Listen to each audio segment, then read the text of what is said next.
My Little Margie, starring Gale Storm and Charles Farrell.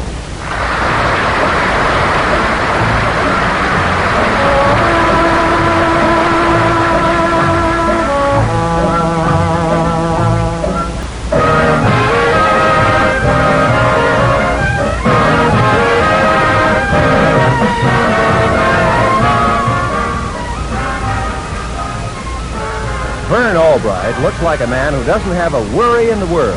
His job as Executive Vice President of Honeywell & Todd Investment Counselors is fairly secure.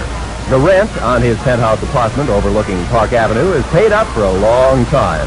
But the fact remains that Vern Albright does have one tiny little worry. Oh, I'm not so tiny. I'm 5'4". Really, I like Dad. But I wish he wouldn't try to pick out my boyfriends for me. I don't try to pick out your boyfriends for you, but I can't understand why you prefer a droop like Freddie Wilson to that nobleman you met last week. I just happen to like Freddie. Well, there's no comparison. The Count is so smooth, so polished. He's not a man. He's a floor wax. Margie, the Count is a man of culture. Dad, I think you want a title in the family. Well, I'd rather have a Count than a no account. Dad, whenever we've had a disagreement, we've always been able to reach some sort of a compromise. That's right. So since you feel so strongly about it, Yeah? you go out with him. I'm going to work. Goodbye. Hold that elevator. Hello, Margie dear. Hi, Mrs. Odette. Come on in. What was the Count's name? It was... Mrs. Odette, were you peeking through our keyhole? Peeking? I was only listening. I wouldn't dream of peeking through a keyhole. For peeking, I used transom. Anyway, that's the last we'll be hearing of the Count. The only thing is, I sort of hate to disappoint Dad. Oh, well, you never can tell about those things. You may be nobility yourself. Me? Nobility? Mm-hmm. Well, how do you figure that? Who knows? You might have some very distinguished ancestors. Up your family tree. Yeah. Eating bananas. It's possible. I discovered that one of my forefathers was with Caesar when he forged into Rome. One was with Napoleon when he forged into Waterloo. One was with Washington when he forged into Philadelphia. What were they, soldiers? No, forgers. But I do have a famous soldier in the family. My great-grandfather proudly wore the uniform of the blue and the gray. But, Mrs. Odette, the blue and the gray were colors of the opposing side. Why, that sly old rascal. No wonder he had so many medals. Mrs. Odette, you've got me interested. How do I find out about my ancestors? Oh, I can take you to a very good genealogist. You know, this sounds like fun. And I hope what he finds out about me isn't too expensive. Why should it be? Well, I heard of a girl who had her family tree investigated, and what they found out cost her $3,000. $1,000 to have it looked up, and $2,000 to have it hushed up.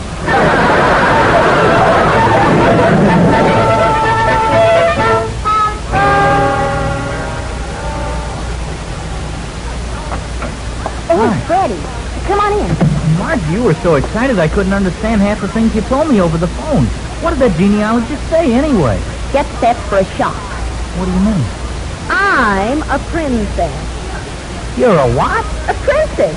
He traced my lines clear back to a royal family, the extinct house of Grosvenor. They ruled the former Balkan kingdom of Moldavia. Moldavia? Moldavia. We even have a family crest. Isn't it exciting? Yeah. And one of my ancestors even had her boyfriend beheaded. Now it's getting exciting. In fact, it's too exciting for me. Bye. Oh, it doesn't mean anything. The house of Grosvenor is gone, and Moldavia doesn't even exist anymore. Margie, look, take my advice. Give the whole thing up. I know your father, and he won't like it. You don't know the half of it. He'll hate it. Uh-oh. What is it?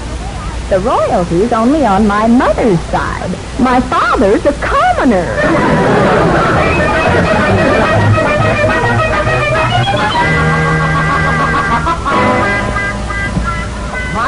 Margie, this is the greatest news I've ever heard. Royalty. Wow. Dad, you mean you approve? Approve? I'm having the family crest engraved on my cigarette lighter. Dad, just what did Mrs. Odette tell you? Grossness, Poldavia. You're a princess. Who cares? I didn't wait for details. All I care is I'm royalty. Dad? I'm also putting the royal crest on my handkerchief, my cufflinks, my pajamas, and my cashmere sock supporters. Oh, by the way, I forgot to ask. If you're a princess, what am I? Brace yourself. Oh, what do you mean?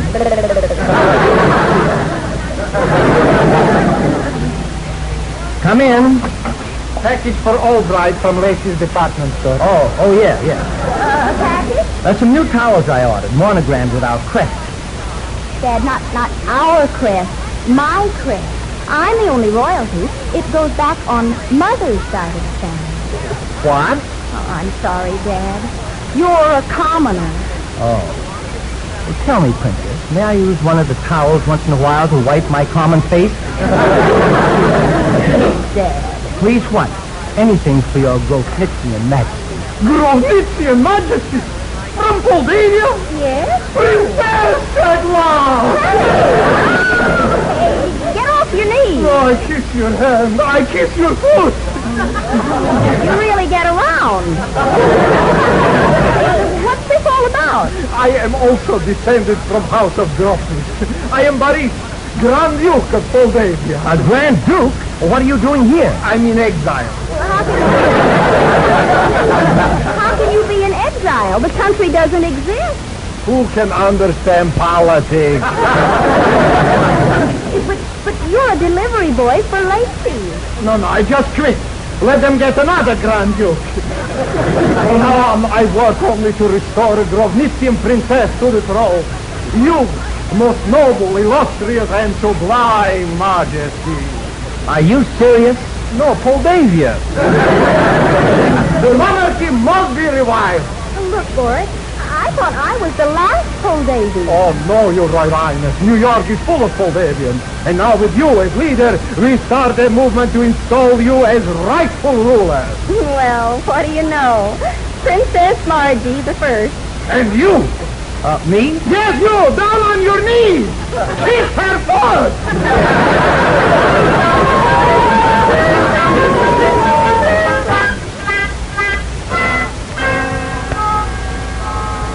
Now listen, Freddie. From now on, we'll be associating with nobility. Do you know how to talk to them? I think so. Well, what do you call a countess? Your ladyship. All right. And how do you address a duke? Your lordship. Right. And how do you address an admiral? Your battleship? Freddie, this is serious to me. I'm sorry, Margie. Oh, I just remembered something. You ought to complain to your landlord. Complain about what? Out in the hall, right in front of your door. There's a dead guy. What? Good morning, Your Highness. Boris, what are you doing down there? Yeah, all night I sleep on the floor in front of your apartment. Well, that must have been awfully uncomfortable, sleeping on a hardwood floor. So what? When we get to Moldavia, I'll get a soft hardwood floor.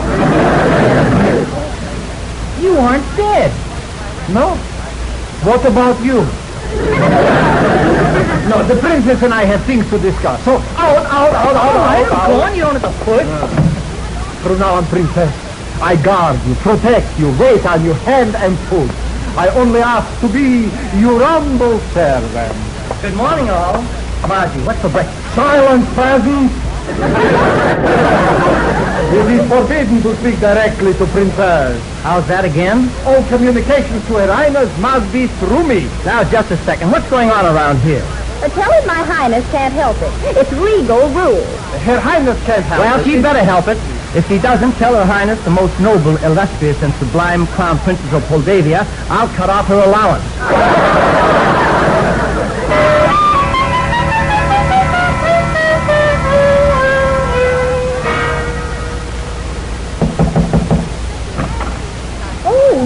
all right. Mrs. Odette, I've got to talk to someone. It's that Boris. He's driving me nuts. He won't let me talk to Margie. I can't sit at the table when she's eating. And he won't let me use the new towels after I threw out all the old ones. Oh, that's terrible. Terrible? Did you ever try to wipe shaving lather off your face with a plastic shower curtain? Well, why don't you ask her to send him away? I did, but she won't. She likes being catered to. Well, you started it all. You were the one who had a hankering for royalty. Now, don't get technical. The crown is now on the other head. Wait a minute, crown. I think that's it. What's it? Mrs. Odette, I'm going to teach Margie a lesson. Pull royalty on me, will she? Well, when I get through with her, she won't be able to look at a royal flush without having a fit.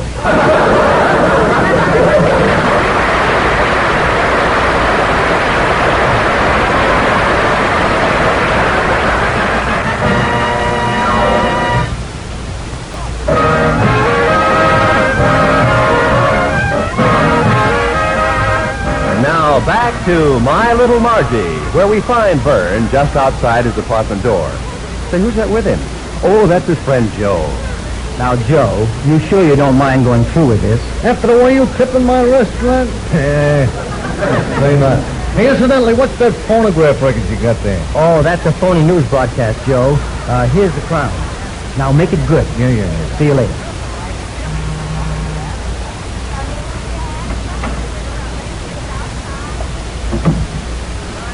Are you the princess? Yes. Who are you? I am the leader of the Moldavian underground.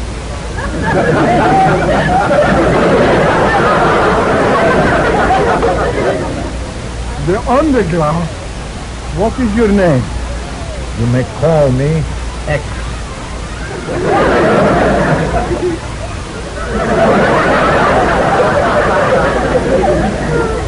Get it. Freddie! Freddie, it's gone! Margie, look, there's a note. Let's see. Dear Princess, down with the house of broken, up with the house of inmates. You are a usurper. The throne is rightfully ours. We have taken the crown. It belongs to our beloved Archduke. I don't get it. You mean there's a rival for the throne? Well, there must be. And boy, what a break for me.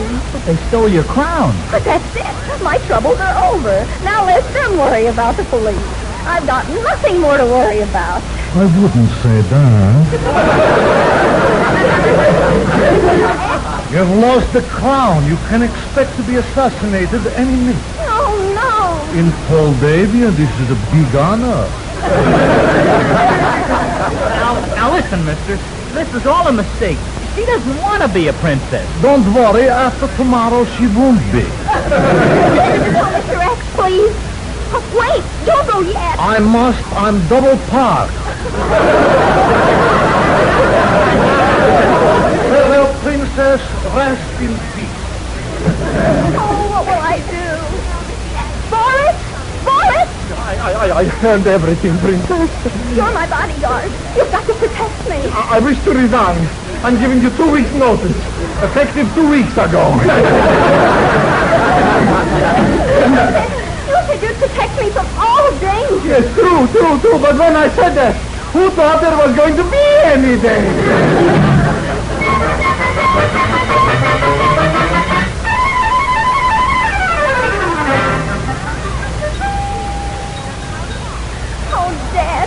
I was a fool to ever go for this princess idea. Well, I'm glad you realize that, baby. But worry about it isn't going to help. Your dad's right, Mark. Eat your dinner. No, I suppose so. Pass the soup, please. Stop! Don't eat that soup. Why not? Who knows how they might strike at you? It might be poison. Poison? It's a favorite method of royalty. But you've been eating the food. It hasn't affected you. Oh, I'm probably mistaken. Go on and eat your soup. Well,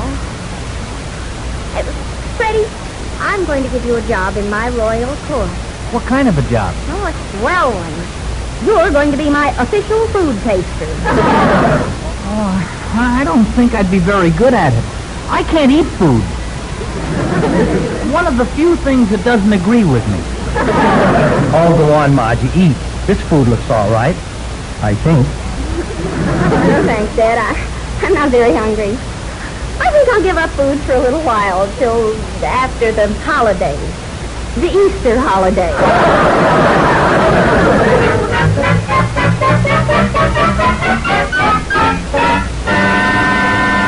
Mr. Albright. Yes? I represent the costume supply company. It seems we made a horrible mistake. That crown you rented is not an imitation one. It's the real thing. And it's worth nearly $250,000. Well, that's quite a mistake. Of course, it's our fault. But naturally, we would like to have it back. Oh, naturally.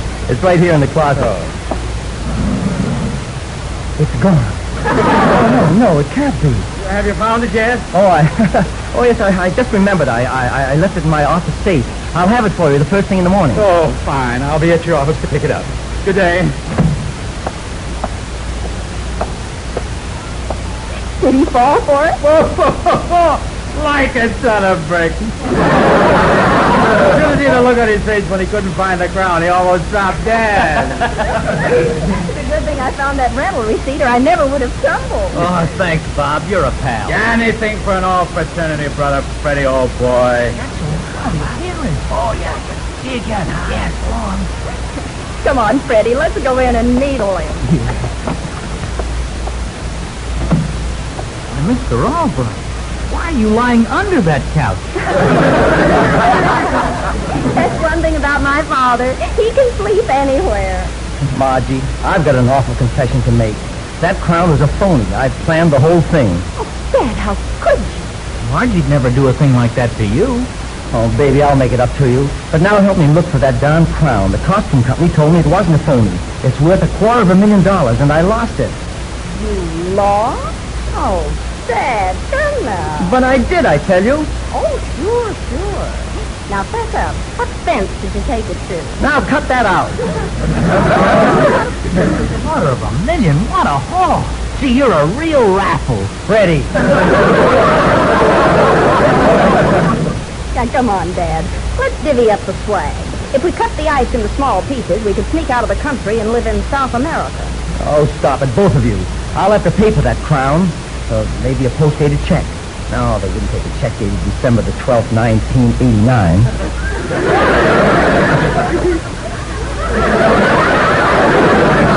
Dad, whatever happens, remember, I'll stick by you. Oh, gee, thanks, Margie. You're a prince. No, I'm not. I'm a princess. And to prove it, here's my crown. Margie, you had it under your coat. I'll teach you to have me assassinated on an empty stomach. Boris! Hello, Your Ex-Majesty. For old time's sake, would you please lend me $50? $50? Yes, that phony genealogist sent me a bill. Oh, such a crook. People all over town he swindles. Moldavia. Ha! There never was such a place. Oh, you poor man. What are you going to do now? Go back to the department store? Don't be foolish. I just came from new genealogy. I don't have to work. I'm the king of Slobovia.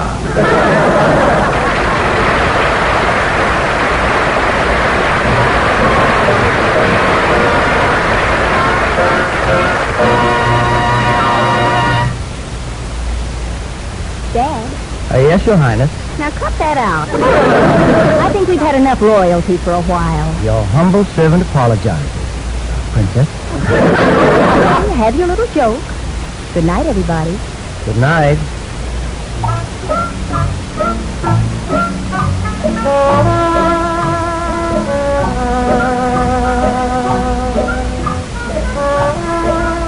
Tune in again next Sunday night, same time, same station, when it's another delightful adventure in the life of My Little Margie, starring Gale Storm and Charles Farrell. This is Ken Roberts speaking.